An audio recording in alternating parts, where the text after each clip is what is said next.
పరలోకమందున్న తండ్రి, నమ్మకమైన దేవ, పరిశుద్ధుడా, ఈ పరిశుద్ధ నామానికి వేలాది స్తోత్రములు కృతజ్ఞతాస్తుతులు చెల్లిస్తున్నాం. గడిచిన ప్రభు దినం నుంచి ఈ యొక్క ప్రభు దినం వరకు తండ్రి, మీ సన్నిధిని, మీ కాపుదల, మీ భర్త ఇచ్చి తండ్రి మరి నన్ను మమ్మల్ందరినీ నడిపించి మరి యొక్క ప్రభు దినమందు తండ్రి మరి ఈ రీతిగా ఆత్మతో సత్యముతో మిమ్మల్ని ఆరాధించడానికి మాకు ఇచ్చిన గొప్ప తరుణాన్ని బట్టి తండ్రి మీకు కృతజ్ఞతాస్తుతులు చెల్లిస్తున్నాం. పరిశుద్ధుడైన తండ్రి, నా కోసం మా కోసం తండ్రి మరి మీ కుమారుడైన యేసుక్రీస్తును ఇంతకాలంలో ఈ లోకానికి పంపి ఒక మనుషుని ద్వారా పాపము ద్వారా మరణం తండ్రి లోకంలో ప్రవేశించి మనుషులందరూ పాపము చేసినందుకు మరణం అందరికీ సంప్రాప్తమై ఆ మరణ వేదన తొలగించుటకు తండ్రి మరి నీ కుమారుడైన యేసుక్రీస్తు ఆ శిలువలో మరణించి సమాధి చేయబడి మూడవ దినమున మీరు ఆయన లేపి ఆయన ద్వారా మనుషులందరికీ మాకు పాప విమోచన ఇచ్చి తండ్రి అని మొరపెట్టుకునే భాగ్యం ఇచ్చినందుకు స్తోత్ర. పరిశుద్ధుడైన తండ్రి, మరి యొక్క సమయంలోనైనా మరి మీ సన్నిధిలో ఆయన మరి ఒకసారి ఈ రీతిగా మీ నామాన్ని స్తుతించడానికి మీరు ఇచ్చిన అవకాశాన్ని బట్టి స్తోత్ర. ఇంతవరకు తండ్రి మరి పాటల్లోనూ వాక్యం చదువుటలోను తండ్రి మరి మిమ్మల్ని స్తుతించడంలో తండ్రి మరి ఇచ్చిన కృపను బట్టి మీకు స్తోత్ర. ఈ సమయంలో తండ్రి మరి మీ ప్రియులు తండ్రి మరి వచ్చిన ప్రతి ఒక్కరిని బట్టి ఆయన మరి మీ సన్నిధిలో ప్రార్థిస్తున్నాం. ఇంకెవరైతే రాగలుగుతుంటున్నారో వాళ్ళు కూడా సకాలానికి వచ్చినప్పుడు మీరే కృప చూపమని ప్రార్థిస్తున్నాం. తండ్రి మరి యొక్క ఆరాధన ఆది అంతం యొక్క సన్నిధిని మీ కాపుదల భక్త ఉంచి నన్ను మమ్మల్ందరినీ బలపరిచి నడిపించమని తండ్రి మరి యొక్క సమయంలో తండ్రి మరి మీరు మా ద్వారా మహిమ ఘనతా ప్రభావాలు పొందుకోమని తండ్రి మరి ఈ సమయంలో తండ్రి మరి వాక్యంలోని వెలుచుండగా ఆయన మరి మీరే మీ యొక్క ఆత్మ సహాయం చేత నన్ను బలపరచమని వచ్చిన ప్రతి ఒక్కరిని పేరు పేరుగా దీవించమని యేసుక్రీస్తు నామంలో ఈ ప్రార్థన మీకు సమర్పిస్తున్నాం తండ్రి, ఆమేన్. ఇప్పుడు వచ్చిన మరి మీ అందరికీ నా యొక్క వందనాలు, శుభములు తెలియజేస్తున్నాం. ఇంతవరకు దేవుని యొక్క రాజ్యమును గురించిన సత్యం,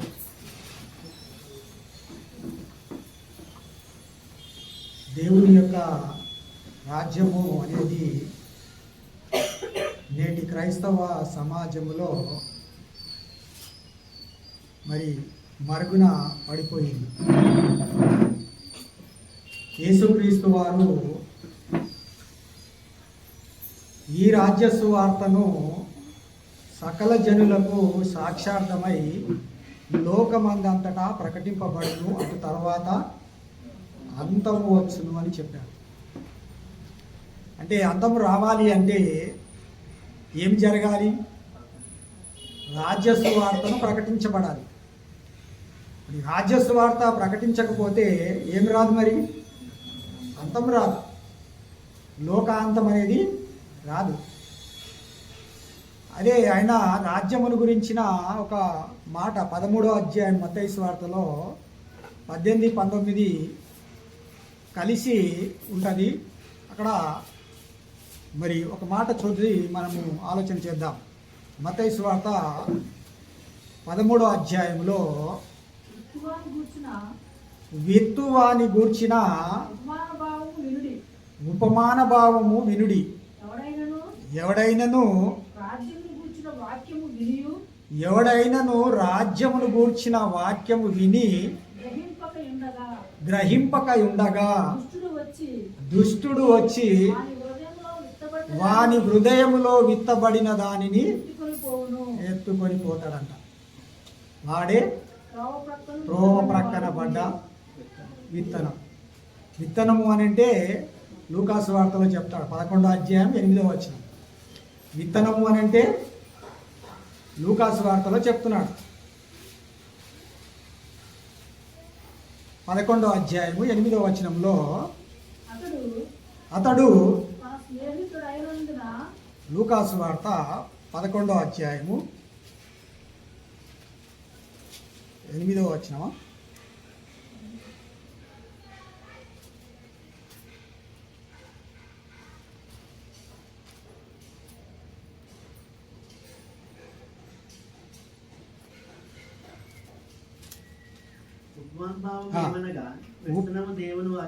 ఉపమాన భాగం ఏమనగా విత్తనము దేవుని వాక్యం.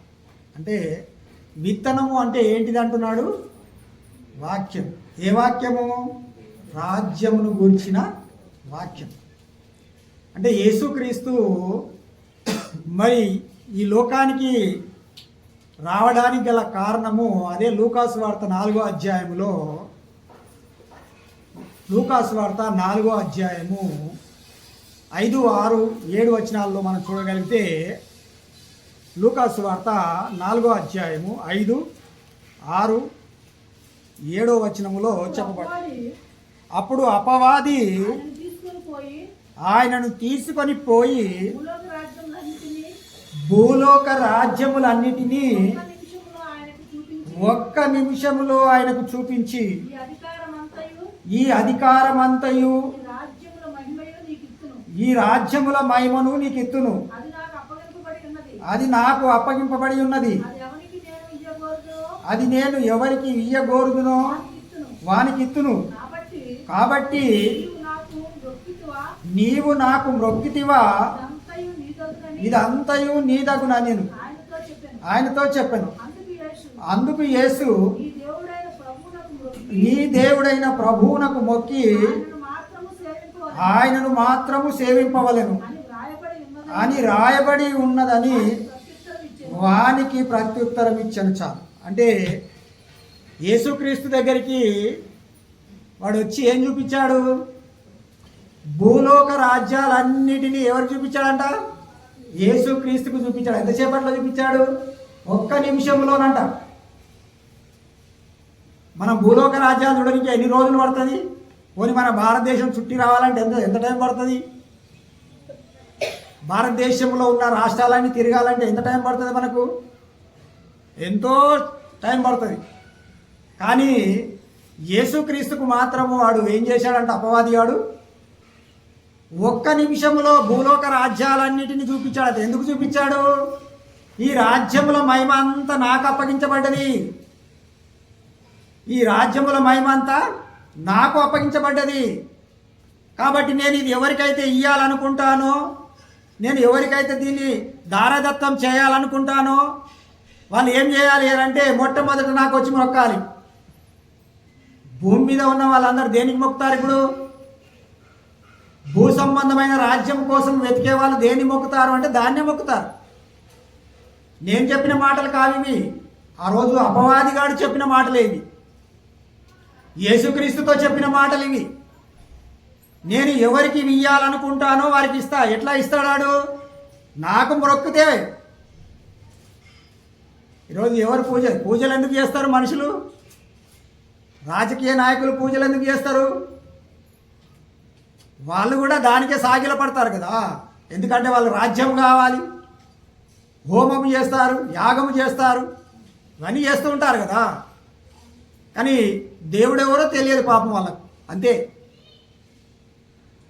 ఏది మనకు మేలు జరుగుతుందో దాన్ని అన్వయించి ఓహో అదే దేవుడు అనుకొని వెళ్ళిపోతామే తప్ప దేవుడెవరో తెలుసుకొని యొక్క స్థితిలో మనుషులు లేరు. అంటే యేసుక్రీస్తు కాలానికి భూమి మీద ఉన్న రాజ్యము, లోకల్ రాజ్యాలన్నీ ఎవరికి అప్పగించారు? మనుషులు. అంటే అపవాదికి అప్పగించారు. అపవాదికి అప్పగించారు కాబట్టి ఆయన ప్రారంభించాడు కూడా యేసుక్రీస్తు. ఏమని ప్రారంభించాడు? పరలోక రాజ్యము సమీపించి ఉన్నది, మారు మనసు పొందండి అని ప్రకటన చేశాడు. అంటే యేసుక్రీస్తు పరలోక రాజ్యమునే ప్రారంభంలో చెప్పాడు ఆయన. మత్తయి సువార్త 3వ అధ్యాయంలో బాప్తిజం పొందిన వెంటనే ఆయన 17వ వచనంలో ఆయన ఏం చేస్తున్నాడు? మరియు మత్తయి సువార్త 3వ అధ్యాయము 17వ వచనం, ఇదిగో ఈయనే నా ప్రియ కుమారుడు, ఈయన యందు నేను ఆనందించుతున్నానని ఒక శబ్దము ఆకాశం నుండి వచ్చెను. అంటే యేసుక్రీస్తు 4వ అధ్యాయం 17వ వచనంలో, అదే మత్తయి సువార్త 4వ అధ్యాయం 17వ వచనం, అప్పటి నుండి యేసు యేసు పరలోక రాజ్యము సమీపించి ఉన్నది. పరలోక రాజ్యము సమీపించి ఉన్నది కనుక మారు మనసు పొందుడని గనుక మారు మనసు పొందుడని చెప్పుచు ప్రకటింప మొదలుపెట్టెను. ప్రకటింప ఏం చేశాడంట? మొదలు పెట్టాడు. ఆయన ఎందుకు మొదలు పెట్టాడు? అపవాదిగాడు ఏవైతే చెప్పాడో, నీవు నాకు మ్రొక్కితే రాజ్యాలన్నీ నీకు ఇస్తాను అని అంటే, నీ రాజ్యము నాకెందుకు, నా రాజ్యము ఈ లోక సంబంధమైనది కాదు అని యేసుక్రీస్తు చెప్పాడు అని అంటే, ఆయన రాజ్యం ఎలా ఉంటుంది? ఆ రాజ్యం ఎలా ఉంటుంది అంటే, మనుషులు అనుకున్న విధముగా ఆయన రాజ్యం ఉండదు. యేసుక్రీస్తు అదే మత్తయి సువార్త 6వ అధ్యాయంలో 9-10 వచనాల్లో మీరు ఇలాగో ప్రార్థన చేయండి అని చెప్తున్నాడు. కాబట్టి మీరు ఇలాగూ ప్రార్థన చేయండి. పరలోకమందున్న మా తండ్రి, నీ నామము పరిశుద్ధ పరచబడును గాక, నీ రాజ్యము వచ్చును గాక, నీ చిత్తము పరలోకమందు నెరవేరుచున్నట్లుగా భూమి అందును నెరవేరును గాక. అంటే పరలోకంలో ఏం నెరవేరుతుంది? తండ్రి యొక్క చిత్తము నెరవేర్చబడుతుంది, కానీ భూమి మీద మాత్రము నెరవేర్చడం లేదు. ఆయన రాజ్యము భూమి మీద లేదు. ఇశ్రాయేలీయులను ఒక రాజ్యముగాను యాజకులను గాను దేవుడు వాళ్ళని చేసుకున్నాడు. నిర్గమకాండము 19వ అధ్యాయంలో 4-5 వచనాల్లో వాళ్ళని ఏర్పరచుకున్నాడు ఒక రాజ్యముగా దేవుడు. అయితే వాళ్ళని ఏర్పరచుకున్నప్పుడు చివరకు వాళ్ళు ఏమైపోయారు అంటే, మరి ఈ లోక మర్యాద చొప్పున మాకు రాజు కావాలని వాళ్ళు వేడుకున్నారు. ఎవరిని? సమూయేలును వేడుకున్నారు. అంటే అప్పటికి దేవుని రాజ్యము మరి అంతకుముందే ఏమైపోయింది? దేవుడు వారిని పరిపాలిస్తున్నాడన్న సంగతిని వాళ్ళు మర్చిపోయారు. 97వ కీర్తన 1వ వచనములో చెప్పబడుతున్న మాట మనం చూస్తే, 97వ కీర్తన 1వ వచనంలో, యెహోవా రాజ్యము చేయుచున్నాడు, యెహోవా రాజ్యము చేయుచున్నాడు, భూలోకము ఆనందించును గాక, భూలోకము ఆనందించును గాక. చాలు, అంటే దేవుడు అక్కడ రాజ్యము చేస్తున్నాడంట. అదే 93వ కీర్తనలో కూడా 1వ వచనంలో చెప్తున్నాడు, యెహోవా రాజ్యం చేయుచున్నాడు, యెహోవా రాజ్యము చేయుచున్నాడు, ప్రభావమును ఆయన వస్త్రముగా ధరించుకొని ఉన్నాడంట. ప్రభావం, ఆయన ప్రభావము. అంటే అప్పటికి దేవుడు ఏం చేస్తున్నాడు? రాజ్యాన్ని, భూలోకాన్ని ఏలుతున్నాడు. అంటే మనుషులు మాత్రం ఏమైపోయారంటే ఆయన రాజ్యము చేస్తున్న సంగతి మర్చిపోయారు. ఆయన ఇప్పుడు కాదు, ఎప్పుడు కాదు, సర్వయుగంలో అంటాడు. తిమోతికి రాసిన పత్రిక 1వ అధ్యాయంలో 17వ వచనంలో, 1 తిమోతికి రాసిన పత్రికలో ఆయన ఎప్పటికీ రాజే. 1 తిమోతికి రాసిన పత్రిక 1వ అధ్యాయము 17వ వచనంలో చెప్పబడుతున్న మాట చూద్దాం. సకల యుగములలో రాజయ్యుండి అక్షయుడును అదృశ్యునగు అద్వితీయ దేవునికి ఘనతయు మహిమయు యుగ యుగములు కలుగును గాక. ఆమేన్. అంటే దేవుడు సకల యుగములో రాజుగా ఉన్నాడని ఎవరు గుర్తించారు? పౌలు, అపోస్తుడైన పౌలు గుర్తించి తిమోతికి చెప్తున్నాడు. నేను ఒకప్పుడు ప్రధాన పాపిని, 15వ వచనంలో చెప్తాడు. నేను ఒకప్పుడు ప్రధాన పాపిగా ఉన్న పాపులలోని ప్రధాని పాపిగా ఉన్నాను. అంటే యేసుక్రీస్తుని ఎప్పుడైతే స్వీకరించాడో ఆయన మరి యేసుక్రీస్తును ఏమని సంబోధిస్తున్నాడు అంటే రాజుగా సంబోధిస్తున్నాడు 17వ వచనంలో. అంటే యేసుక్రీస్తు రాజుగా మరి సకల యుగములలో ఉన్నాడు. అంటే ఎన్ని యుగాలు ఉన్నాయో అన్ని యుగాలలో ఆయన రాజుగా ఉన్నాడు. కానీ బైబిల్ ప్రకారంగా చెప్పబడితే మనకు 3 యుగాలుగా మనకు కనిపిస్తాయి. ఒకటి పితరుల యుగము, 2 ధర్మశాస్త్ర యుగము, 3 క్రీస్తు యుగం. ఈ 3 యుగాలు తర్వాత యుగాలు లేవు అని బైబిల్ చెప్తుంది. యుగాలు లేవు అని ఎబ్రీలకు రాసిన పత్రికలో, ఎబ్రీలకు రాసిన పత్రిక 9వ అధ్యాయం 26వ వచనంలో చెప్పబడుతుంది ఆ మాట. ఎబ్రీలకు రాసిన పత్రిక 9వ అధ్యాయము 26వ వచనంలో, అట్లైన ఎడల జగత్తు పునాది వేయబడినది మొదలుకొని ఆయన అనేక పర్యాయములు శ్రమపడవలసి వచ్చును. శ్రమ పడవలసి వచ్చును. అయితే ఆయన అయితే ఆయన యుగముల సమాప్తి యందు యుగముల సమాప్తి యందు తన్ను తానే తన్ను తానే బలిగా అర్పించుకొనుట వలన బలిగా అర్పించుకోవడం వలన పాప నివారణ చేయుటకై పాప నివారణ చేయుటకై ఒక్కసారే ప్రత్యక్షపరచబడెను. అంటే యుగముల సమాప్తి అంటున్నాడు అక్కడ. అంటే యుగాలు లేవు, ఇక యుగాలు లేవు. ఒకటే యుగం, అది క్రీస్తు యుగమే, క్రీస్తు శకమే, క్రీస్తుకు పూర్వమే. క్రీస్తుకు పూర్వం ఏముంది? ధర్మశాస్త్రం ఉంది. క్రీస్తుకు పూర్వం ఏముంది అంటే ధర్మశాస్త్రం ఉంది. ధర్మశాస్త్ర యుగం. క్రీస్తు శకములో క్రీస్తు యుగము, క్రీస్తు యొక్క కొత్త నిబంధన. ఈ నిబంధన కింద ఎంతమంది అయితే ఆయనను అంగీకరిస్తారో, ఎంతమంది అయితే ఆయనను వెంబడిస్తారో, ఎంతమంది అయితే ఆయనను మరి కనుగొంటారో, ఈ కనుగొన్న వాళ్ళందరూ ఏం చేస్తారంటే ఆయన రాజ్యములో, క్రీస్తు యొక్క రాజ్యంలో చేయబడుతున్న సంగతి ఏంటిది అని అంటే ఆయన రాజ్యమును గురించిన వాక్యం విన్న వాళ్ళు చేయవలసింది. ఎందుకంటే విత్తనము దేవుని యొక్క వాక్యం అని చెప్పబడ్డది కాబట్టి, మరి రాజ్యమును గురించిన యొక్క విత్తనము విత్తబడ్డ తర్వాత అది విని గ్రహించకపోతే దుష్టుడు అంటే సాతానుడు ఎత్తుకొని పోతాడు. వాని సామ్రాజ్యంలోనికి వెళ్ళిపోతారు వీళ్ళు, రాజ్యము సంగతి మర్చిపోతే. అందుకే యేసుక్రీస్తు ఈ లోకానికి రావాల్సి వచ్చింది రాజ్యము స్థాపించడానికి. పరలోకములో తండ్రి యొక్క చిత్తము నెరవేర్చబడుతుంది, కానీ భూమి మీద మాత్రము నెరవేర్చడం లేదు. అందుకే ఆయన రాజ్యం వచ్చును గాక అని చెప్పాడు. ఇంకా చాలామంది క్రైస్తవులు ఏం చేస్తున్నారు? ప్రార్థన చేస్తున్నారు, రాజ్యం వచ్చును గాక, రాజ్యం వచ్చును గాక. మన కొల్లూరుకి వెళ్ళాను కదా పోయిన వారం. ఆడ మరి మీరు చాలా తక్కువ మంది ఉన్నారు, 200 మంది ఉన్నారు మొత్తం. ఈడికెళ్ళంతా మొత్తం నిండిపోయారు. బయట కూర్చున్నారు, చర్చి బయట కూర్చున్నారు కంపౌండ్లో. వాళ్ళు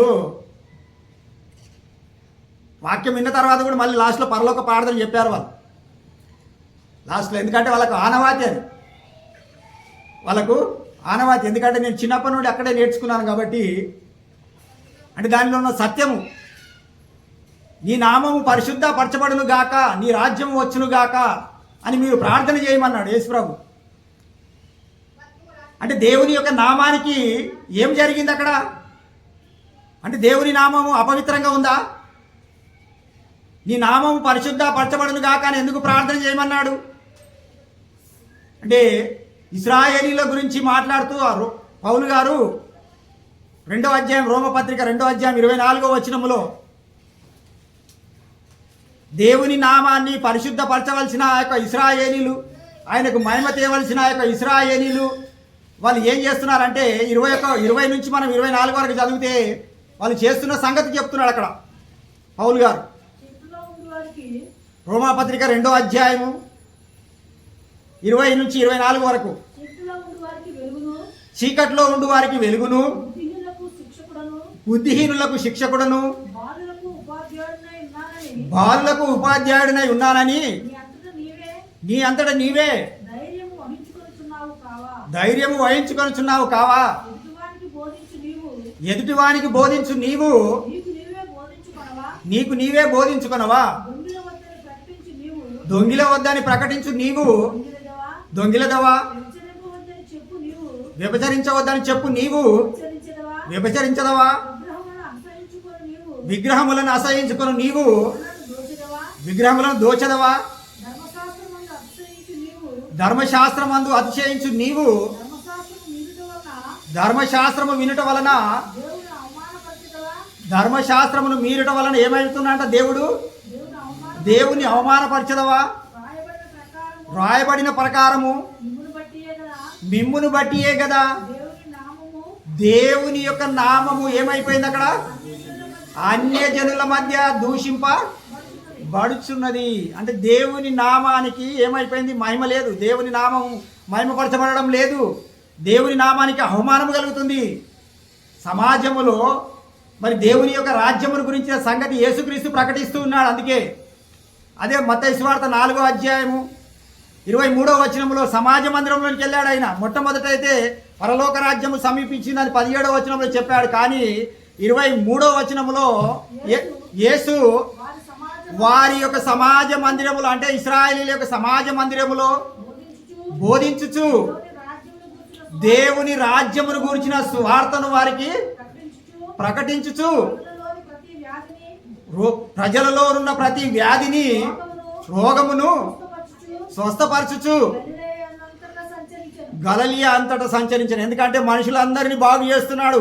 ఎందుకంటే పాపములో అపరాధములో చచ్చిపోతున్న మరి పీడింపబడుతున్న అపవాది చేత పీడింపబడుతున్న వారిని అందరినీ ఆయన స్వస్థపరుస్తూ మొట్టమొదట దేవుని రాజ్యాన్ని ప్రకటించి స్వస్థపరుస్తున్నాడు. ఈరోజు స్వస్థత పరుస్తున్న వాళ్ళు ఏం చేస్తున్నారంటే మా దగ్గర స్వస్థత వరాలు ఉన్నాయి, మా దగ్గర స్వస్థత ఉంది అని రమ్మని పిలుస్తున్నారా, కానీ దేవుని రాజ్యాన్ని ప్రకటించడం లేదు. దేవుని రాజ్యం ప్రకటించబడడం లేదు. ఎందుకంటే దేవుని రాజ్యము ప్రకటించాలి అని అంటే దేవుని రాజ్యమును గురించి తెలియాలి. ఆ రాజ్యమును గురించి తెలియాలి. ఆ రాజ్యము యుగ యుగములు ఉంటుందని తెలియాలి. కానీ ఒకడు వచ్చి అంటాడు 1000 ఏళ్ళు పరిపాలన వస్తుంది, అప్పుడు మనం యేసుక్రీస్తుతో రాజ్యం చేస్తామని చెప్తాడు. అది బైబిల్లో నుంచి తీసి చెప్తుంటారు వాళ్ళు కూడా. వాక్యం వాళ్ళు చెప్పడం లేదు. ఎందుకంటే యేసుక్రీస్తు 1000 ఏళ్ళు చేస్తాడని బైబిల్లో లేదు. యేసుక్రీస్తు 1000 ఏళ్ళు రాజ్యం చేస్తాడని బైబిల్లో లేదు. యేసుక్రీస్తుతో కూడా 1000 సంవత్సరములు రాజ్యము చేసిరి అని ఉంటుంది. చదివే విధానం తెలియాలి. యేసుక్రీస్తుతో కూడా 1000 సంవత్సరాలు అంటే ఆయన యుగ యుగములు సజీవుడుగా ఉంటాడు. కాబట్టి ఆయనను నమ్మిన వాళ్ళు మరి 1000 సంవత్సరములు ఆయనతో కూడా రాజ్యము చేశారు. వాళ్ళు ఎవరు అంటే యేసుక్రీస్తును గురించిన అయా మేము సమస్తమును విడిచిపెట్టి వచ్చాము, మాకేమి అని అడిగారు వాళ్ళు. అప్పుడు అన్నాడు యేసు ప్రభు, మీరు ఇశ్రాయేలు 12 గోత్రముల వారికి తీర్పు తీరుస్తారు. ఆయన రాజ్యంలోనికి వచ్చిన వాళ్ళు ఏం చేయాలి? తీర్పు తీర్చాలి. ఎలా తీర్పు తీరుస్తారు? వాక్యమును బట్టి చేయాలి. వాక్యమే కదా తీర్పు తీరుస్తుంది. యేసుక్రీస్తు చెప్పాడు యోహాను సువార్త 12వ అధ్యాయం 48వ వచనములో, నన్ను నిరాకరించి నా మాటలను అంగీకరించని వానికి తీర్పు తీర్చువాడు ఒకడు కలడు. అంత్యదినమందు నేను చెప్పిన మాటే అంత్యదినమందు వానికి తీర్పు తీర్చును అని అక్కడ చెప్పబడుతుంది. నన్ను నిరాకరించి నా మాటలను అంగీకరించని వానికి తీర్పు తీర్చువాడు ఒకడు కలడు. నేను చెప్పిన మాటయే అంత్యదినమందు వారికి తీర్పు తీరుస్తుంది. దేవుని మాట తీర్పు తీరుస్తుంది, మనం కాదు. ఆయన మాటను మనం అంగీకరిస్తే, ఆయన మాటను మనం స్వీకరిస్తే, ఆ మాటలు మనలో ఉంటే ఆ మాటే తీర్పు తీరుస్తుంది, మనం కాదు తీర్పు తీర్చేది. అదే కొరింథీయులకు రాసిన పత్రిక 6వ అధ్యాయం 2వ వచనంలో అంటాడు, ఎవరైతే క్రీస్తు యొక్క రక్తములో కడగబడి పరిశుద్ధులుగా ఉంటారో వాళ్ళందరూ ఏం చేస్తారంట? లోకానికి తీర్పు తీరుస్తారని ఉంది అక్కడ. కొరింథీయులకు రాసిన పత్రిక 6వ అధ్యాయం 1 కొరింథీయులు 2వ వచనం, 2వ వచనం, పరిశుద్ధులు లోకమునకు తీర్పు తీర్చుదరని మీరు ఎరగరా? మీ వలన లోకమునకు తీర్పు జరగవలసి ఉండగా మిక్కిలి అల్పమైన సంగతులను గూర్చి తీర్పు తీర్చుటకు మీకు యోగ్యత లేదా? చాలు. అంటే పరిశుద్ధులు లోకానికి తీర్పు తీరుస్తున్నారు. ఇశ్రాయేలీలకు తీర్పు ఎవరు తీశారు? మొట్టమొదట అపోస్తులు 12 మంది. మత్తయి సువార్త 19వ అధ్యాయంలో 28వ వచనంలో యేసుక్రీస్తు 27, 28లో వాళ్ళు అడుగుతున్నారు యేసుప్రభును, అయ్యా మేము సమస్తము విడిచిపెట్టి నేను వెంబడించాం కదా, మరి మాకేమి అని అడిగినప్పుడు వాళ్ళకి ఏం చూపిస్తున్నాడు అంటే, మీరు ఇశ్రాయేలు 12 గోత్రాల వారికి తీర్పు తీర్చాలి. మీరు తీర్పు తీర్చేది ఎవరు? మీరు అంటున్నాడు. కాబట్టి వాళ్ళు అక్కడ తీర్పు తీర్చారు. ఇక్కడ సంఘములో ఏర్పడ్డ తర్వాత సంఘములో ఉన్న పరిశుద్ధులందరూ లోకానికి తీర్పు తీరుస్తున్నారు. లోకానికి తీర్పు తీరుస్తున్నారు. ఎక్కడి నుంచి తీర్పు ప్రారంభమవుతుందంటే సంఘములో నుంచే. సంఘములో నుంచే. మొదటి పేతురు రాసిన పత్రిక 4వ అధ్యాయంలో 17,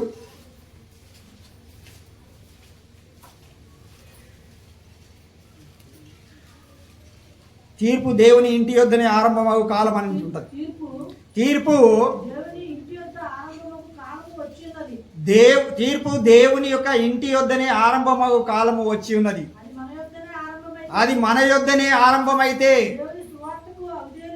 దేవుని సువార్తకు అవిధేయులైన వారి గతి ఏమవును? మరియు నీతిమంతుడే రక్షింపబడుట దుర్లభమైతే భక్తిహీనులను పాపియు ఎక్కడ నిలుస్తారు అంటున్నాడు అక్కడ.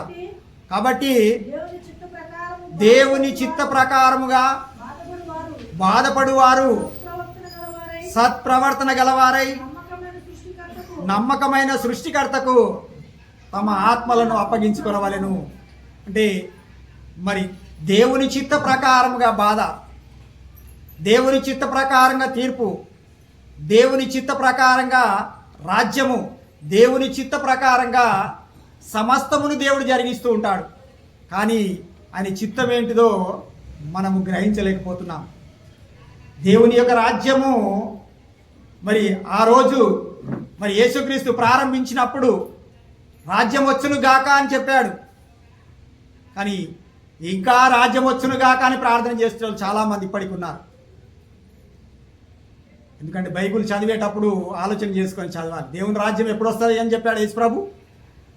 ఒకవేళ ఏమైనా టైం చెప్పాడా అని అంటే చెప్పాడు. ఒక దగ్గర మార్కు సువార్తలో చెప్తున్నాడు. ఎందుకంటే ఆయనతో పాటు సువార్త కార్యక్రమంలో ఆయనతో పాటు ఉన్న సమయంలో చెప్తున్నాడు. ఆయన ఏమంటున్నాడంటే మరి మార్కు సువార్త 9వ అధ్యాయము 1వ వచనంలో, మార్కు సువార్త 9వ అధ్యాయం 1వ వచనంలో, మరియు ఆయన ఇక్కడ నిలిచున్న వారిలో కొందరు దేవుని రాజ్యము బలముతో వచ్చుట మీరు చూచి వరకు మరణము రుచి చూడరని నిశ్చయముగా మీతో చెప్తున్నా. అంటే ఇప్పుడు వాళ్ళ దేవుని రాజ్యం రాలేదంటే అక్కడ చెప్పిన మనుషులు ఇప్పటికి బ్రతికుండాలి. ఆనవాళ్ళు చెప్పాడు కదా అక్కడ. దేవుని రాజ్యము ఎప్పుడు వస్తుంది అని శాస్త్రులు పరిచయాలు అడిగారు. దేవుని రాజ్యము ప్రత్యేకంగా రాదు, దేవుని రాజ్యం మీ మధ్యలో ఉంది అని చెప్పాడు యేసుప్రభువులకు. అడిగిన వాళ్ళకి ప్రతి దానికి సమాధానం చెప్పుకుంటూ వచ్చాడు దేవుని రాజ్యం గురించి. కానీ ఈరోజు మనము దేవుని రాజ్యాన్ని పక్కన పెట్టేసి ఏదేదో లోక సంబంధమైన బోధలు చేసుకుంటూ ఆ రాజ్యంలో నుంచి మనము త్రోవ ప్రక్కన విత్తనాలు విత్తబడిన యొక్క విత్తనం వలె మనం ఉండిపోతున్నాం. త్రోవ ప్రక్కన పడ్డ విత్తనములు ఏం చేస్తాయి? ఆకాశ పక్షులు వచ్చి ఎత్తుకొని పోతాయి. అవి మొలవనియవు. అది మంచి నేలలో పడితే అది లోపలికి సారమైన నేలలో ఆ యొక్క విత్తనం పడ్డదనుకో అది ఫలిస్తుంది, అది అభివృద్ధి చెందుతుంది.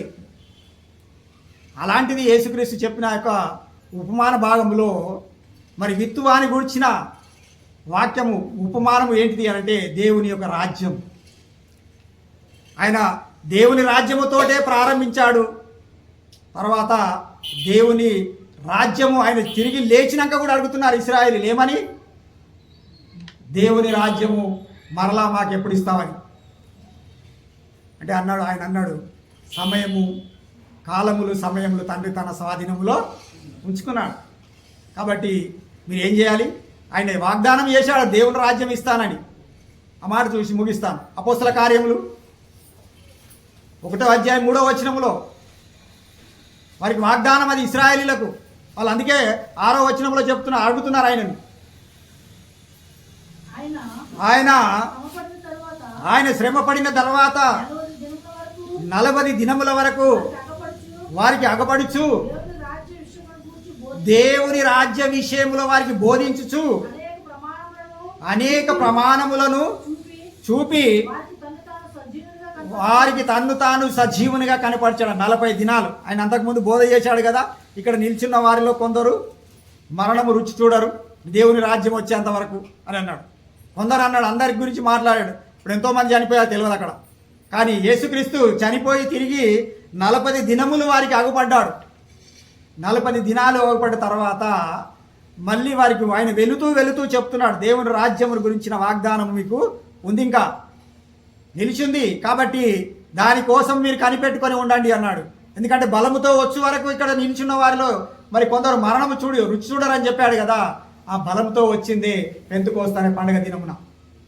పెంతెకోస్తు పండుగ దినమున దేవుని రాజ్యము బలముతో వచ్చింది ఆత్మరూపంగా.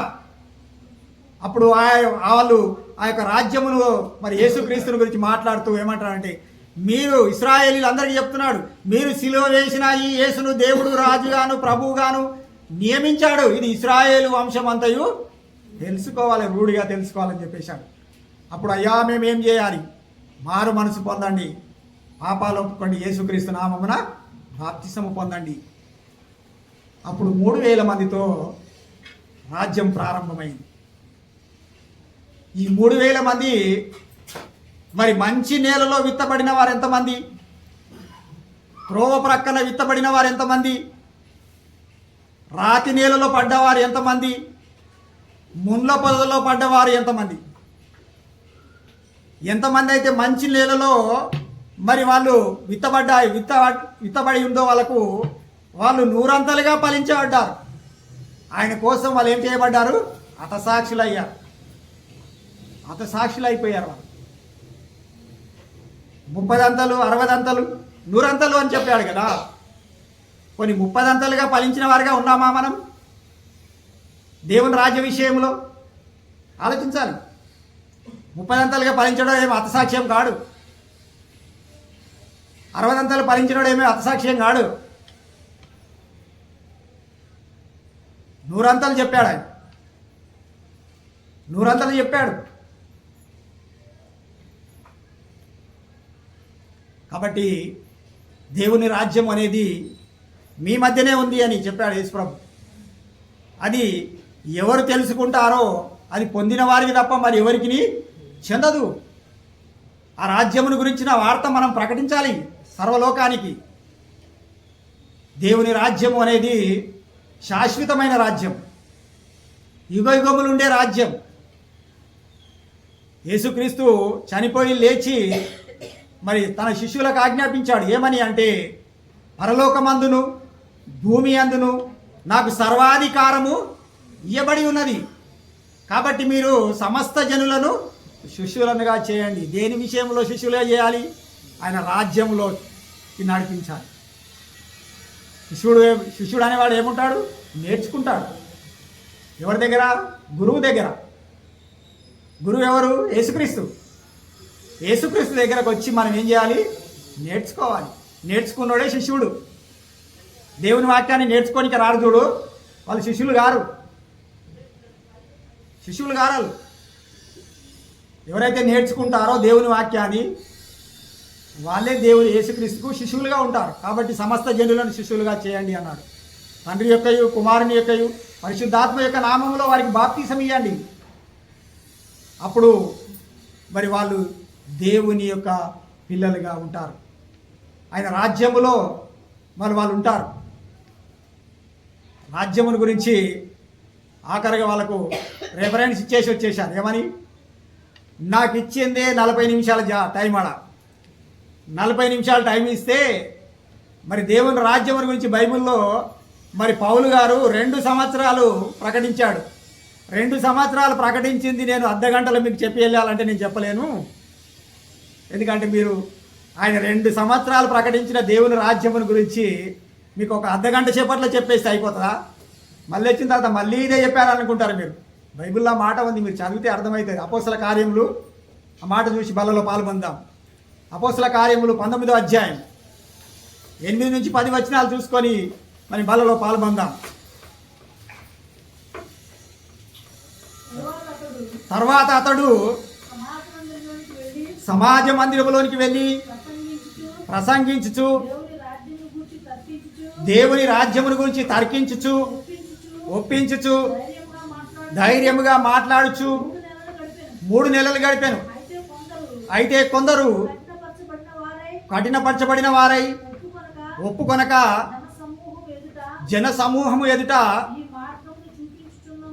ఈ మార్గమును చూపించుచున్నందున ఈ మార్గమును దూషించుచున్నందున అతడు వారిని విడిచి శిష్యులను ఏం చేశాడంట? ప్రత్యేకపరచుకొని ప్రతి దినము తురాను అను ఒకని పాఠశాలలో ప్రకటించుచూ వచ్చను. 2 ఏళ్ల వరకు ఇలాగున జరిగాను గనక యూదులేమి గ్రీసు దేశస్థులేమి ఆసియాలో కాపురమున్న వారందరూ అట్టి వాక్యం విన్నారంట. అంటే 2 సంవత్సరాలు చెప్తే అప్పుడు వాళ్ళకి అర్థమై ఎంతోమంది నమ్మారంట.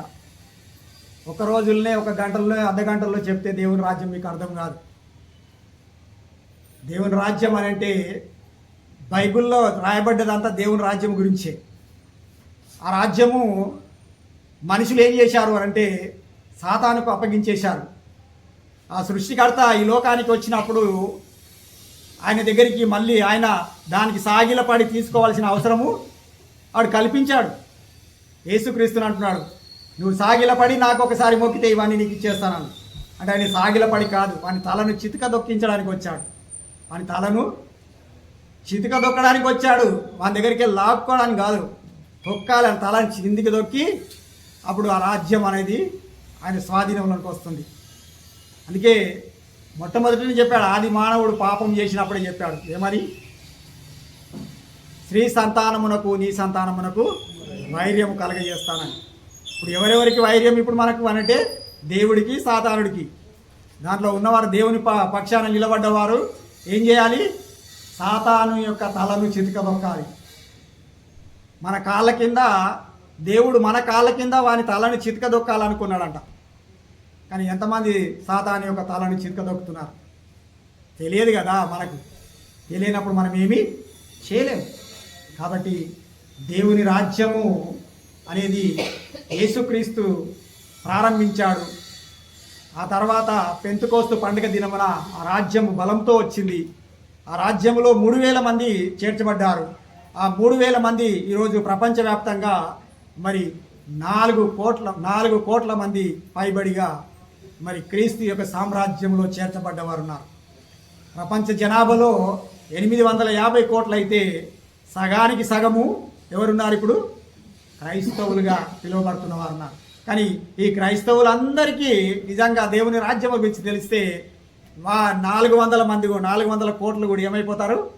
మారిపోతారు. ఇప్పుడు ఎవరి స్వార్థము, ఎవరి ఆలోచనలు వాళ్ళకి అయిపోయాయి. దేవుని రాజ్యాన్ని పక్కన పెట్టారు, సొంత ఆలోచనలోనికి వెళ్ళిపోయారు. భిన్నమైన బోధనలు చేసుకుంటూ మరి ప్రభువా ప్రభువా అని పిలుస్తూ పరలోక రాజ్యంలో మాకు స్థలం కావాలంటే అక్రమము చేయవారులారా నా ఇద్దరు నుండి మీరు పారిపోండి అంటున్నాడు. ఎందుకంటే పరలోక తండ్రి చిత్త ప్రకారంగా చేయడం లేదు. వాళ్ళు ఆయన చిత్త ప్రకారంగా చేయలేదు. ఉట్టిగానే ప్రభువా ప్రభు అని వెళ్తున్నారు.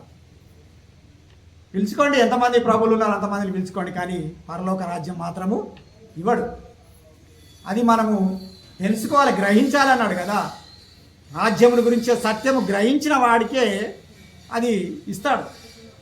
కాబట్టి మనం దేవుని రాజ్య విషయంలో చాలా సంగతులు మనం నేర్చుకోవాలి. కాబట్టి అలాంటి సత్యము బైబిల్లో రాయబడ్డది.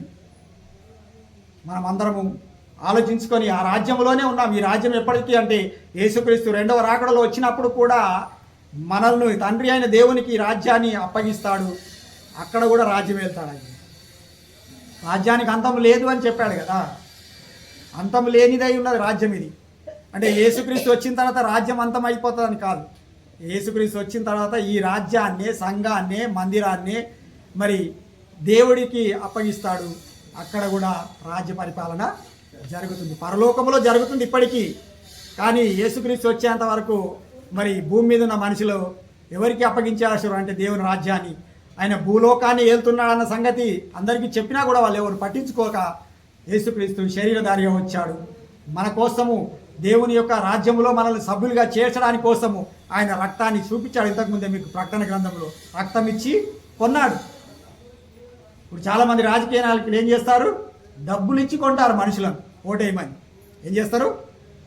డబ్బులు ఇచ్చి కొంటారు ఓటేయమని. కానీ మన ప్రభువు ఏమిచ్చాడు? మనకు రక్తం ఇచ్చాడు.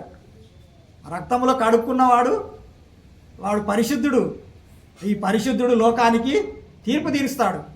కాబట్టి ఈ తీర్పు తీర్చేది ఎవరు అంటే ఆయన చెప్పిన మాట. కాబట్టి ప్రియులారా, మనల్ని మనం ఆలోచించుకొని మన దేవుని రాజ్యంలో మరి సభ్యులుగా ఉండాలి అంటే యేసుక్రీస్తు ఏ విధంగా ఆ రాజ్యం కోసం ఎంతమంది అయితే పాటుపడ్డారో అవన్నీ చాలా సంగతులు బైబిల్లో ఉన్నాయి. అవన్నీ మనం తర్వాత మనం ఆలోచన చేస్తూ ఉందాం. మనల్ని మనం పరీక్షించుకొని ప్రభు యొక్క శరీరంలో రక్తంలో పాలిభాగస్వాములం అవుదాం.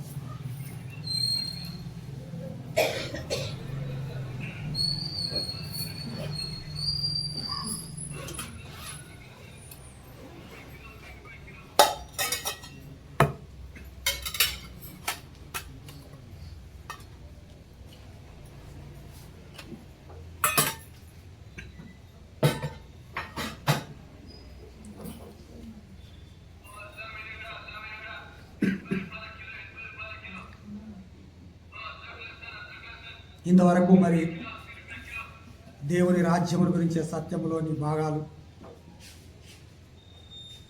ఆ రాజ్యము మరి దాన్ని పొందిన వారికి తప్ప మరి ఎవరికి చెందదని చెప్పిన విధముగా ఆ రాజ్యములో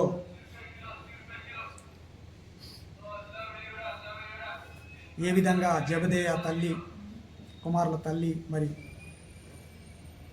మీ రాజ్యంలో ఒకరిని కుడివైపున ఒకరిని ఎడమ వైపున కూర్చుండబెట్టుకోమన్నప్పుడు అది తండ్రి చేత ఎవరికి కేటాయిస్తుందో వారికే అది అనుగ్రహించబడుతుందని యేసుక్రీస్తు సమాధానం చెప్పాడు. కాబట్టి మనము కూడా తండ్రి యొక్క ఆజ్ఞ ప్రకారంగా, తండ్రి యొక్క చిత్త ప్రకారంగా యేసుక్రీస్తునందు విశ్వాసం ఉంచి మారుమనసు పొంది పాపాలు ఒప్పుకొని ఆయన రక్తంలో కడగబడ్డ మనము, ఆయన చిత్తంలో, ఆయన రాజ్యములో సభ్యులుగా చేర్చబడ్డ మనము ఆయన రాజ్య సువార్తను సకల జనులకు మనం సాక్షార్థముగా లోకమందంతటా ప్రకటించాలి కనుక ఆ ప్రకటించవలసిన బాధ్యత రాజ్యంలో ఉన్న సభ్యులందరికీ ఉంటుంది కనుక మరి మనము ఆయన వచ్చు పర్యంతరము మరి ఈ యొక్క రొట్టెను, ఈ యొక్క ద్రాక్షారసంలో పాల్పొందుతున్న మనము ఆయన యొక్క మరి రాజ్యమును గురించిన సత్యాన్ని, ఆయనను గురించి మరణాన్ని మనము ప్రకటించి అనేకులను యొక్క రాజ్య సభ్యులుగా మనం చేయాలని దేవుడు కోరుకుంటున్నాడు. కాబట్టి ప్రభు అయిన యేసు తాను అప్పగింపబడిన రాత్రి ఒక రొట్టెనెత్తుకొని కృతజ్ఞతాస్తుతులు చెల్లించి దాన్ని విరిచి, ఇది మీ కొరకైన నా శరీరం, నన్ను జ్ఞాపకం చేసుకుంటగా దీన్ని చేయడం చెప్పిన విధముగా ఈ యొక్క రొట్టె కొరకు ప్రసన్న కుమార్ ప్రార్థన చేస్తాడు. ప్రార్థన చేసుకుందాం. మహాపరిశుద్ధుడా, మహోన్నతుడా, మహాగణుడా, పరలోకమందున్న మా తండ్రి, నమ్మకమైన దేవా, నీ పరిశుద్ధ నామానికి కృతజ్ఞతాస్తుతులు చెల్లిస్తూ ఉన్నాం. పాపముల చేతనో అపరాధముల చేతనో చచ్చిన వారమై ఉండగా మా అందరి నిమిత్తం నీ ప్రియ కుమారుడైన యేసుక్రీస్తు ప్రభువాన్ని ఆ కలువరి శిలువలో బలియాగం చేసి రక్తాన్ని చిందించి మరణించి సమాధి చేయబడి 3వ రోజు లేపిన మా ప్రియ తండ్రి, నీకు కృతజ్ఞతాస్తుతులు ప్రభువా. యేసుక్రీస్తు రక్తము ప్రతి పాపములను కడుగునని వాక్యం సెలవిచ్చినట్లు మీరు మాకు ఇచ్చిన ఈ అవకాశం బట్టి మీ కృతజ్ఞతాస్తుతులు చెల్లిస్తూ ఉన్నారు. నీ మరణాన్ని, నీ పునరుత్థానాన్ని అనేక మంది బిడ్డలకు చెప్పి అనేక మంది మీ సన్నిధికి నడిపించేవారుగా మమ్మల్ని సిద్ధపరచమని, అలాగే నా ప్రభువా, నీ శరీరానికి సాదృశ్యం ఇస్తున్న రొట్టెలో భుజించుట్లో మీరు తోడుగుని నడిపించమని, ఈ ప్రార్థన ఆలకించమని యేసుక్రీస్తు నామములో అడుగుచున్నాను తండ్రి. ఆమేన్. మనకై యేసు మరణించె, మన పాపముల కొరకే నిత్య జీవమునిచ్చుటకే సాధ్యుండు సజీవుడాయే, నిత్య జీవమునిచ్చుటకే సాధ్యుండు సజీవుడాయే. తునీకరింపబడి విసర్జింపబడెను, తునీకరింపబడి విసర్జింపబడెను, దుఃఖగంధుడాయే వ్యసనములు భరించెను, దుఃఖగంధుడాయే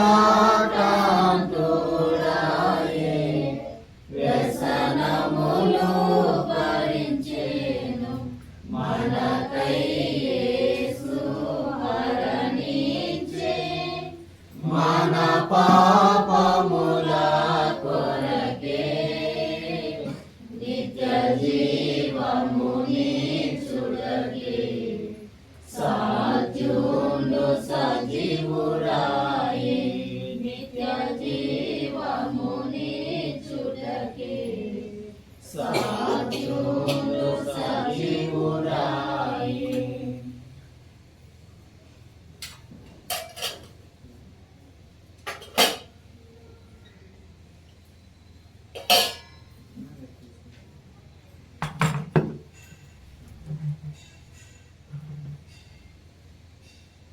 ఆ ప్రకారమే భోజనమైన పిమ్మట ఆయన ఒక పాత్రను ఎత్తుకొని, పాత్ర నా రక్తం వల్ల అయిన క్రొత్త నిబంధన, మీరు దీనిలోని త్రాగినప్పుడల్లా నన్ను జ్ఞాపకం చేసుకోండి కదా దీన్ని చేయడని చెప్పిన విధముగా ఈ యొక్క పాత్ర కొరకు జాన్ ప్రార్థన చేస్తాడు. ప్రార్థన చేస్తాం. పరలోకమందున్న మా కన్న తండ్రి, దేవ పరిశుద్ధుడా, మమ్మల్ని ప్రేమించి మీ కుమారుడని యేసుక్రీస్తు వారి యొక్క అమూల్యమైన రక్తంలో మమ్మల్ని కడిగి పరిశుద్ధులుగా చేసి తండ్రి మీ రాజ్య నివాసులుగా ఉండే అవకాశాన్ని మాకు కల్పించిన విధమును బట్టి మీకు కృతజ్ఞత.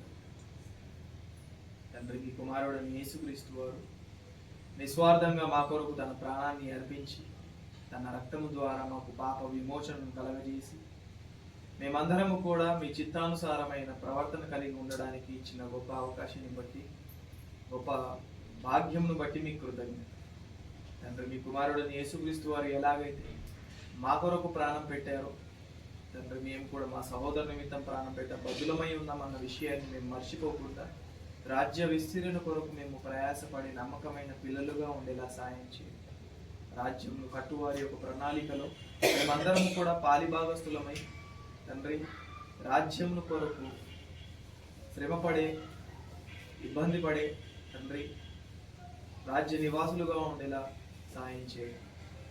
తండ్రి అపవాదికి అవకాశం ఇవ్వకుండా వాడి యొక్క తంత్రాలకు మేము లొంగిపోకుండా వాడి అధికారం కింద మేము పనిచేసేవారిగా కాక మీ కుమారుడని యేసుక్రీస్తు వారి యొక్క అధికారం కింద మేము ఉండేలా సాయం చేయండి.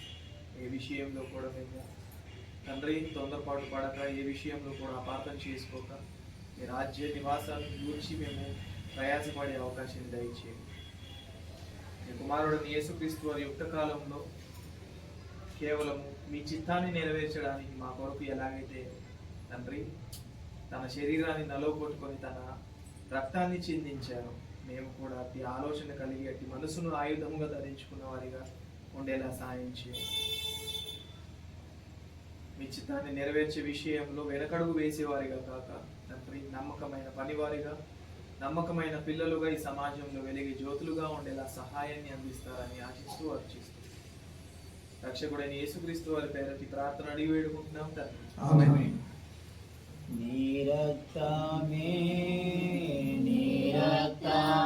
నన్ను శుద్ధీకరించు, నీ రక్తమే నా బలము, నీ రక్తధారలే ఇలా పాపిక సాయమిచ్చును, నీ రక్తధారలే ఇలా పాపిక సాయమిచ్చును, పరిశుద్ధ తండ్రి పాపిని కడిగి పవిత్రపరచుము, పరిశుద్ధ తండ్రి పాపిని కడిగి పవిత్రపరచుము, నీ రక్తమే నన్ను శుద్ధీకరించు, నీ రక్తమే నా బలము, నశించు వారికి నీ సిలువ వెర్రితనముగాను నది, నశించు వారికి నీ సిలువ వెర్రితనముగాను నది, రక్షింపబడుచున్న పాపికి దేవుని శక్తి అయ్యున్నది, రక్షింపబడుచున్న పాపికి దేవుని శక్తి అయ్యున్నది, నీ రక్తమే నన్ను శుద్ధీకరించు, నీ రక్తమే నా బలము, నీ సిలువలో కాచినట్టి విలువైన రక్తము చేత పాప విముక్తి చేసితివి, పరిశుద్ధ దేవతనయుడా పాప విముక్తి చేసితివి, పరిశుద్ధ దేవతనయుడా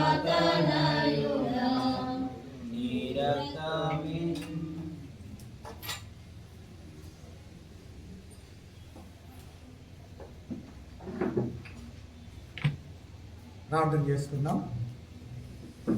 పరలోకమందున్న తండ్రి, నమ్మకమైన దేవ, పరిశుద్ధుడా, మీ పరిశుద్ధ నామానికి వేలాది స్తోత్రాలు, కృతజ్ఞతాస్తుతులు చెల్లిస్తున్నాను తండ్రి. మరి మీ కుమారుడైన యేసుక్రీస్తు శిలువ మరణానికి ముందుగా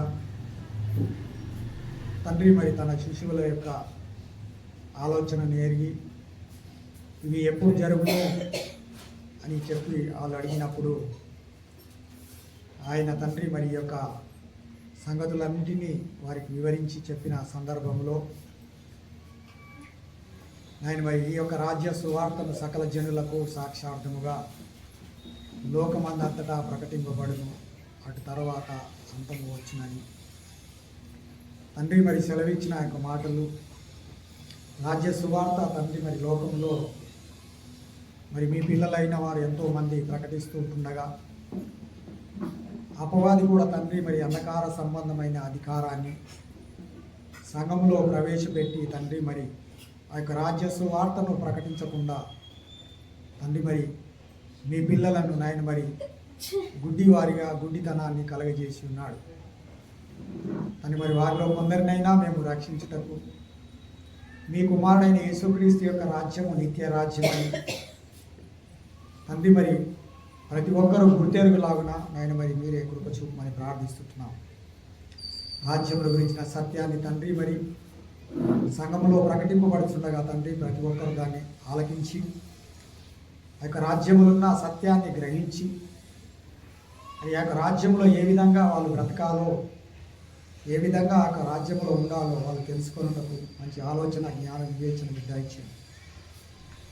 అంటే మరి సమయంలో నేను మరి పాటల్లోనూ వాక్యము చదువుటలోను బోధించుటలోను హెచ్చరించుటలోను మీ కుమారుడైన యేసుక్రీస్తు యొక్క శరీరంలో రక్తంలో పాలు పొందుటలోను మీరు నడిపించిన దాన్ని బట్టి మీకు స్తోత్రాలు. కానీ మరి ఇప్పటి వరకు తండ్రి మరి సమస్తమును మీకు మహిమకరముగా జరిగింది అని తండ్రి మరి మేము విశ్వసిస్తూ నాయన మరి మీ యొక్క దీవెనలను మేము కోరుకుంటున్నాం.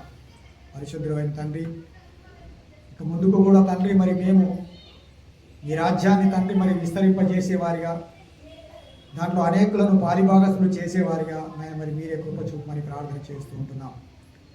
వచ్చిన ప్రతి ఒక్కరిని మా ప్రియులందరినీ పేరు పేరున దీవించము, ఆశీర్వదించము తండ్రి. మరి రాలేకున్న మా ప్రియులు ఇంకెంతమంది అయితే ఉంటున్నారో తండ్రి మీకు తెలుసు. వారు కూడా తండ్రి మరి మీ యొక్క రాజ్యంలో సభ్యులుగా చేర్చబడుటకు నాయన మరి యొక్క రాజ్యం యొక్క కట్టడలను తండ్రి మరి వారు ఎదుగునట్లు తండ్రి మరి వారికి కూడా మంచి తరుణాన్ని మీరు దయచేయమని ప్రార్థన చేస్తూ ఉంటున్నాం. తండ్రి మరి ఈ సమయంలో తండ్రి మరి ఇంతవరకు నాయన మరి పాటల్లోనూ అన్ని విషయాలు మీరు తోడుగా ఉండి నడిపించిన దాన్ని బట్టి మీకు స్తోత్రాలు. అలాగే తండ్రి మరి సంఘంలో అనేకమైన కార్యక్రమాలు ఆయన మరి జరగవలసి ఉంటున్నాయి. వాటన్నిటినీ అందరూ ఏక మనసుతో ఏక భావంతో జరిగించుటకు మంచి మనసును తండ్రి మరి ప్రతి ఒక్కరికి మీరు దయచేయమని ప్రార్థన చేస్తూ ఉంటున్నాం. ఆయన మరి సంఘంలో ఉంటున్న పెద్దలందరి కొరకు ఆయన మరి ప్రార్థిస్తున్నాం. అలాగే సంఘంలో ఉంటున్న ప్రతి కుటుంబాన్ని కొరకు ప్రార్థన చేస్తూ ఉంటున్నాం. సంఘంలో ఉంటున్న తండ్రి మరి యవనస్తుల కొరకు ప్రార్థన చేస్తూ ఉంటున్నాం. అలాగే తండ్రి మరి సంఘంలో ఉంటున్న చిన్నపిల్లల కొరకు ప్రార్థిస్తున్నాం. అలాగే తండ్రి మరి సంఘంలో ఉంటున్న స్త్రీలకు ఆయన మరి మీ సన్నిధిలో ప్రార్థిస్తున్నాం. అలాగే సంఘంలో ఉంటున్న వృద్ధులకు ఆయన మరి మీ సన్నిధిలో ప్రార్థిస్తున్నాం. అలాగే తండ్రి మరి సంఘంలో తండ్రి మరి ఇంకెంతమంది అయితే అనారోగ్య పరిస్థితిలో ఉంటున్నారో మీకు తెలుసు కనుక తండ్రి మరి అటు వారిని ఆయన మరి మీ సన్నిధిలో జ్ఞాపకం చేసుకొని వారికి కూడా సంపూర్ణమైన స్వస్థత ఆరోగ్యాన్ని మీరు దయచేయండి. అలాగే సంఘంలో తండ్రి మరి మీ పిల్లలు అనేకమైన ఆయన మరి కార్యక్రమాల్లో పాలిభాగస్లు అవుతుంటున్న ప్రతి ఒక్కరిని బట్టి మీ సన్నిధిలో ప్రార్థిస్తున్నాం. అలాగే తండ్రి మరి సంఘంలో తండ్రి మరి ఇంకెంతమంది అయితే వారి సొంత యొక్క కార్యక్రమాల్లో తండ్రి మరి పనిలో ఉంటున్నారో వారికి కూడా తండ్రి మీ కృప చూపండి, సహాయం చేయండి.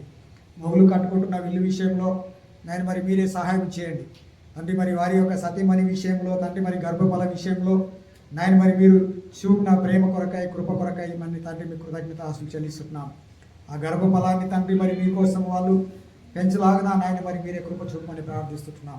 అలాగే తండ్రి మరి ఇంకెంతోమంది నాయన మరి గర్భఫలాలు తండ్రి మరి మీరు ఇచ్చి ఉన్నారు కనుక వాటన్నిటిని బట్టి తండ్రి మీ సంఘంలో ప్రార్థిస్తున్నాం. ఆయన మరి ఈ సమయంలో తండ్రి మరి రాలేకున్న మా ప్రియులందరి కొరకు ప్రార్థిస్తున్నాం. అలాగే తండ్రి మరి కొల్లూరులో జరుగుతున్న కార్యక్రమం విషయంలో, అలాగే తండ్రి మరి ఇక్కడ జరుగుతున్న కార్యక్రమం విషయంలో, అలాగే తండ్రి మరి జాన్ వారు జరిగిస్తున్న కార్యక్రమం విషయంలో తండ్రి మరి ఇంకా అనేకులు నాయన మరి మా ప్రియులు జరిగిస్తున్న ప్రతి కార్యక్రమం విషయంలో తండ్రి మరి మీరే మీ చిత్త ప్రకారంగా సమస్తమును జరిగించి నడిపించమని ప్రార్థిస్తున్నాం. ఆయన మరి ప్రసన్న కుమార్ వారి కుటుంబాన్ని బట్టి నేను మరి అలాగే తండ్రి మరి మా కుటుంబాన్ని బట్టి నేను మరి సంఘంలో ఉంటున్న ప్రతి కుటుంబాలను బట్టి తండ్రి మీ సన్నిధిలో ప్రార్థిస్తున్నాం. నేను మరి ప్రతి ఒక్కరి కుటుంబాలను తండ్రి మరి మీ చిత్తములో బలపరిచి నడిపించి ఆదరించమని ప్రార్థిస్తున్నాం. అలాగే తండ్రి మరి వృద్ధాప్యంలో ఉంటున్న తల్లులను బట్టి నాయన మీ సన్నిధిలో ప్రార్థిస్తున్నాం. వారికి మంచి బలాన్ని, శక్తిని, ఆరోగ్యాన్ని తండ్రి మరి మీరు వారికి దయచేయండి. నేను మరి ఈ సమయంలో తండ్రి మరి రాలేకున్న మా ప్రియులందరినీ మరొకసారి జ్ఞాపకం చేసుకోండి. మరొకసారి కూడా వచ్చి మీ రాజ్యం స్వార్థలో నాయన మరి పాలుభాగస్లాగా కృప చూపమని, ఇంకా జరగవలసిన కార్యక్రమం అంతట్లో మీరు తోడుగా ఉండమని, నేను మరి ఈ సమయంలో తండ్రి మరి ఇంకా జరగవలసిన కార్యక్రమాలన్నింటిలో కృప చూపి బలపరచమని సమస్తము మీకే స్తుతి స్తోత్రాలు చెల్లించుకుంటూ యేసుక్రీస్తు నామంలో ఈ ప్రార్థన మీకు సమర్పిస్తుంటున్నాం తండ్రి. ఆమేన్. అందరం లేచి నిలబడి ఓ పాట పాడుతూ కానుకలను సమర్పిద్దాం.